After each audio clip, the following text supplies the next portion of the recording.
Olá a todos! Vamos dar início a mais um módulo que tem como título Fisiologia do Sistema Respiratório. Então, fisiologia nada mais é do que funcionamento. Então, hoje a gente vai entender um pouquinho sobre como que se dá a estrutura, como que se dá as funções do sistema respiratório. Eu me chamo Nayara Bezerra, sou fisioterapeuta de formação, especialista em terapia intensiva e neurofuncional. Também sou mestre em ciências da saúde e doutoranda em reabilitação e desempenho humano. Sou docente há mais de 5 anos, atuo na preceptoria da residência em intensivismo da Univasf, em Pernambuco. E também coordenadora da unidade de terapia intensiva da UTI Covid. E o que a gente vai abordar hoje, então? Basicamente, como que o aparelho se divide do ponto de vista anatômico e funcional, como que se dá a mecânica respiratória, então quais são os movimentos que são envolvidos, quem são os centros de controle que são envolvidos para controlar a respiração, os volumes e as capacidades geradas a partir disso, a relação que se dá entre o processo de ventilar, o processo de perfundir, a famosa relação VQ, e também o equilíbrio ácido-básico, que para alguns é até aí um monstro, né? Um bicho de 7 cabeças. Então, antes de mais nada, quando a gente pensa na função do sistema respiratório, a primeira coisa que vem à cabeça da gente é troca gasosa. É fazer com que o oxigênio entre no corpo e saia o dióxido de carbono. Então, essa seria a principal função, né? Mas vai muito além disso. O sistema respiratório está envolvido dentro do equilíbrio ácido-básico, que é manter o potencial iônico de hidrogênio neutro, né, no sangue e para que as reações celulares aconteçam dentro do nosso corpo. O sistema respiratório ele também funciona como um meio de proteção contra os patógenos e as substâncias que a gente acaba inalando do ambiente. Então, o próprio epitélio do sistema respiratório, que é um epitélio ciliado, ele faz com que haja a eliminação de alguma partícula que a gente vem inalar, seja pelo mecanismo de tosse, seja pelo mecanismo de espirro, e vocalização também. Então, o fato de a gente conseguir emitir sons vem graças ao fluxo aéreo no momento da fase expiratória, que faz vibrar o ar e passa por essas cordas vocais, né, que fica aqui nessa região da garganta. Também é responsável por eliminar calor e água. Então, muitas vezes, quando a gente está, por exemplo, num exercício físico, que a gente tem uma mobilidade intensa, que a gente faz diversos movimentos e a gente começa a transpirar, né, pela pele, no processo de respiração também a gente está eliminando moléculas de água. É responsável também por filtrar, aquecer e umidificar esse ar que a gente inspira para que as trocas gasosas aconteçam.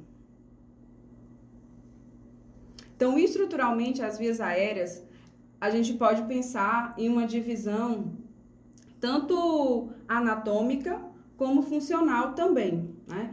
Então, são tubos, se a gente fosse imaginar como uma encanação do edifício da gente, os canos de água, as vias aéreas vão servir, então, como esses tubos por onde o ar vai passar. E à medida que elas vão se aprofundando aqui no parênquima pulmonar, a gente vê que elas são mais calibrosas e elas vão diminuindo aí esse tamanho, né? Vão ficando mais curtas e numerosas. A gente consegue dividir, do ponto de vista anatômico, em vias aéreas superiores e vias aéreas inferiores.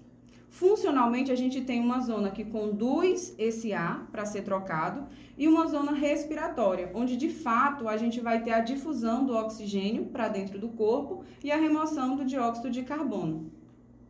Então, dentro das vias aéreas superiores, a gente tem, à medida que o ar avança, o nariz ou a cavidade bucal, né? Algumas pessoas são respiradoras bucais, a faringe logo em seguida, nasofaringe, orofaringe, a laringofaringe, a laringe, que vai fazer essa divisão entre a faringe e a traqueia, e a porção superior da traqueia.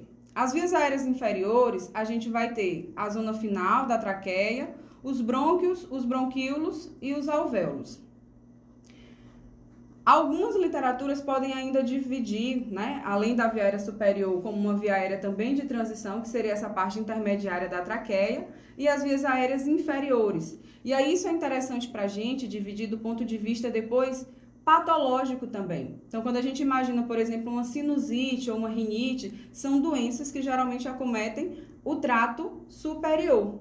Quando a gente pensa numa via aérea inferior, uma doença que vai acometer essas estruturas seria a pneumonia, a tuberculose. Elas já são infecções que acontecem a nível de parênquima pulmonar. E aí, funcionalmente, como a gente falou anteriormente, essa zona de condução ela é responsável apenas por levar o ar para ser trocado. É o que a gente também chama de espaço morto anatômico. Eu tenho geração de fluxo aéreo, mas eu não tenho troca gasosa ainda. O oxigênio não consegue passar para o capilar sanguíneo. A zona respiratória ela vai iniciar lá de uma divisão, né, bronquial, a nível de bronquíolos respiratórios. A gente vai conseguir visualizar isso um pouquinho mais à frente. Então, a cavidade nasal, né, a gente tem tanto do ponto de vista interno, como a gente também tem o nariz externo, que é basicamente feito por estrutura cartilaginosa. E a cavidade nasal, ela vai ser responsável pela passagem de fluxo aéreo, já para promover inicialmente um aquecimento e uma umidificação, porque existem células aqui nesse epitélio que liberam muco e fazem justamente essa umidificação. É responsável também pelo olfato, então existe todo um tecido nervoso sensorial específico para que a gente consiga inalar, né, e sentir, diferir aí sensação de cheiro. A faringe, ela é um tubo, mas que é uma cavidade, vamos dizer assim, né? E é uma cavidade que tem em comum acordo, além do sistema respiratório, também o sistema digestivo. Então, ela serve para passagem de ar, mas também para passagem dos alimentos. E aí ela é dividida em 3 partes. A nasofaringe vai se comunicar com a cavidade nasal. A orofaringe, ela vai ter comunicação com a cavidade oral, como o próprio nome já diz. E a laringofaringe com a porção superior ali da laringe, né? A laringe já é um tubo membranoso que tem uma função aí de proteger o sistema respiratório. E por que a gente fala de proteção do sistema respiratório? Como a gente acabou de ver, o bolo alimentar, né, o conteúdo alimentar, ele também passa pela faringe. E aí, o que faz o bolo alimentar ir em direção ao esôfago e não em direção à traqueia é justamente o funcionamento que acontece dentro da laringe. Para que a gente relembre, existem 5 cartilagens ali na laringe e uma delas é a epiglote, né, ou também chamada de glote, que fica aqui nessa região superior da laringe. Então, ela, no seu movimento de subida e descida, é que vai fazer justamente esse fechamento da região laríngea, né? E aí permite que o bolo alimentar, como a gente está vendo aqui nessa ilustração, ele corra em direção ao esôfago e não em direção à traqueia. Então, ela protege contra broncoaspirações, principalmente maciças. E aí isso é motivo de preocupação da gente enquanto profissional de saúde, por exemplo, porque quando alguém não tem uma capacidade de gerenciar bem esse funcionamento, esse reflexo de deglutição, ele pode vir desenvolver pneumonias broncoaspirativas e essas infecções podem, inclusive, ser fatais para esse indivíduo. Ela também é responsável pela fonação, né? Então, existe aqui as pregas vocais ou cordas vocais que fica nessa região superior da epiglote e quando o ar passa no momento da expiração, existe uma vibração que consegue produzir sonoridade. Além disso, quando a gente lembra do ponto de vista anatômico que a gente tem aqui os seios paranasais nessa região da face, eles são câmaras que também funcionam como um meio de ressonância do som. E aí algumas pessoas, quando a gente está gripado, inclusive, que existe acúmulo de muco nessa região, a voz fica mais anasalada porque essa câmara perde esse eco que é gerado. E aí a gente tem a traqueia, que é um tubo único, né, membranoso, ela tem em torno aí de 12 a 15 centímetros de comprimento, é composta na região anterior por anéis cartilaginosos, né, de 16 a 20 anéis cartilaginosos, em formato de C, porque só é revestido a parte anterior da traqueia. Quem fecha posteriormente a traqueia é uma região muscular, né?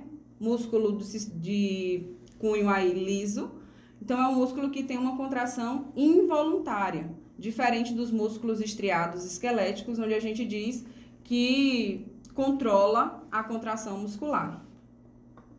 E internamente dentro desse tubo, a gente tem um revestimento mucoso e ciliar.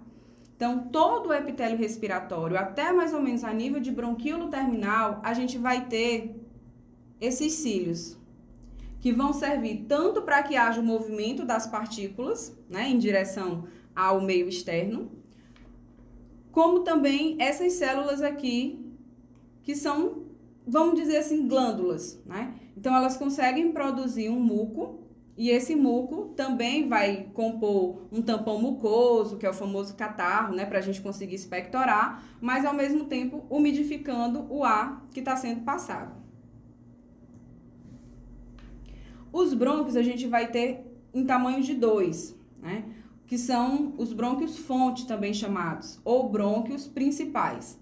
A traqueia na porção terminal, a gente tem aqui o que a gente diz de carina, é uma região anatômica onde vai existir a divisão dos brônquiofontes.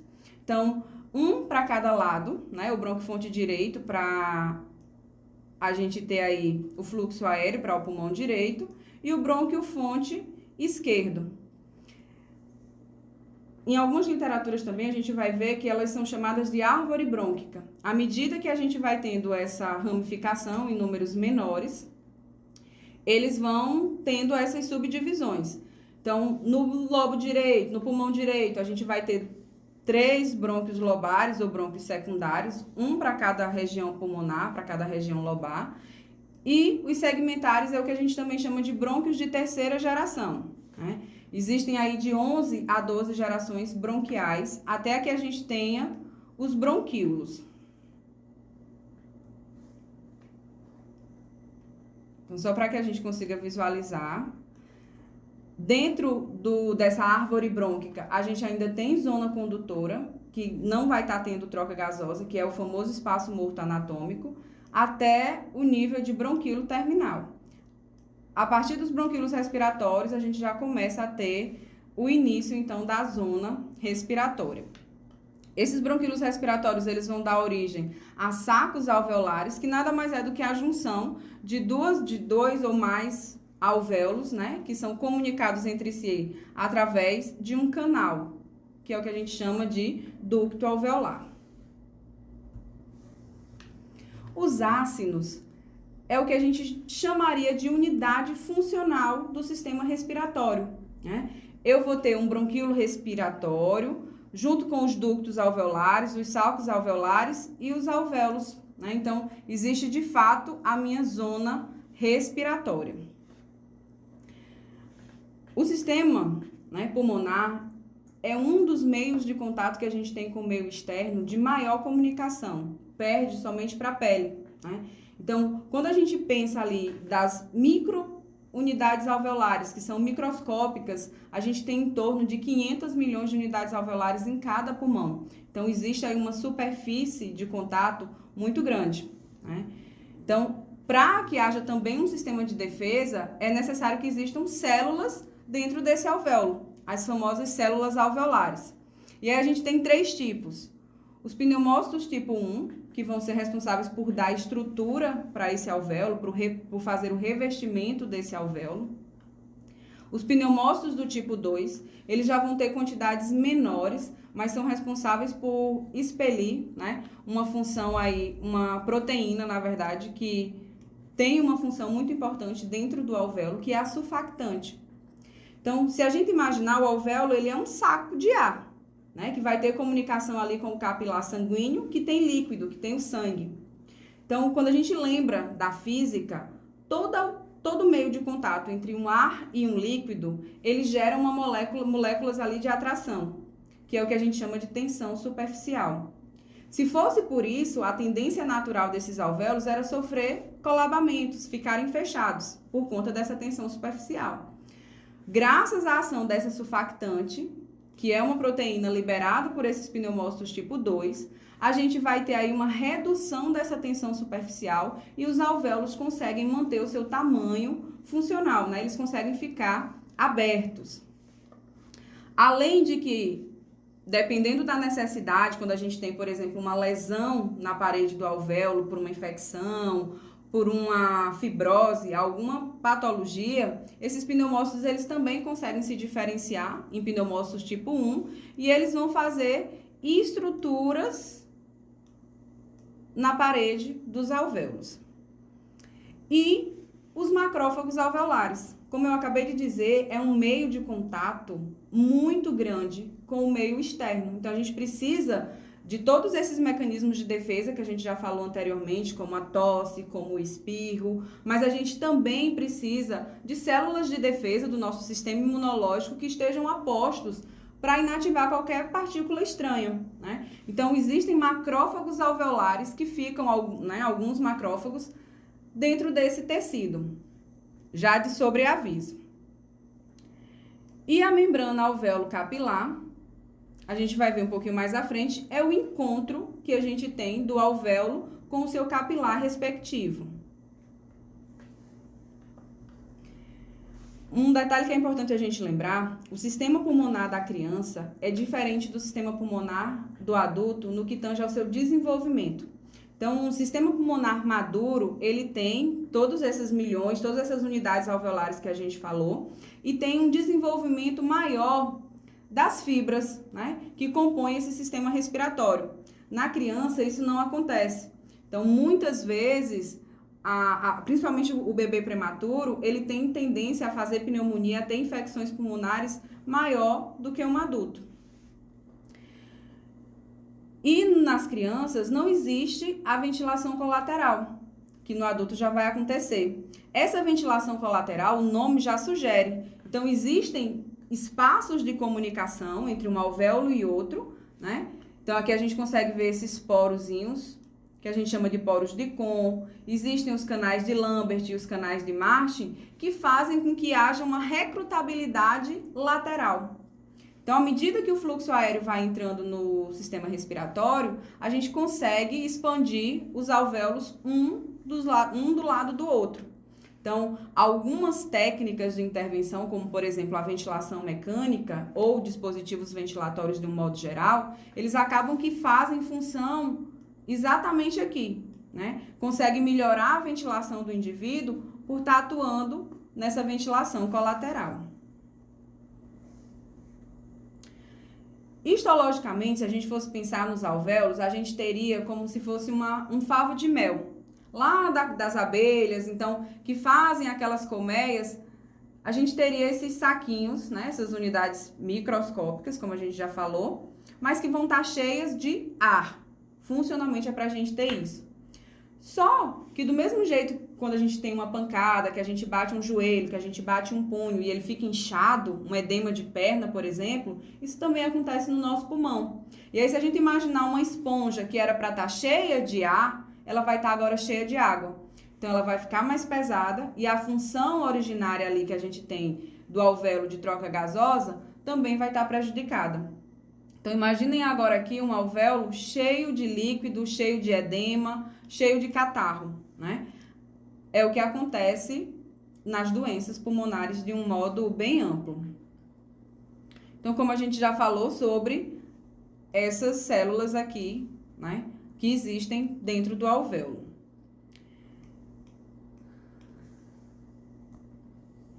Os pulmões, só lembrando da anatomia, a gente vai ter dois pulmões, né, um pulmão direito e um pulmão esquerdo, que tem algumas diferenças anatômicas, do ponto de vista apenas estrutural. A função do pulmão, a gente vai pensar de um modo geral, realmente é prover para o nosso corpo essa troca do oxigênio com o gás carbônico.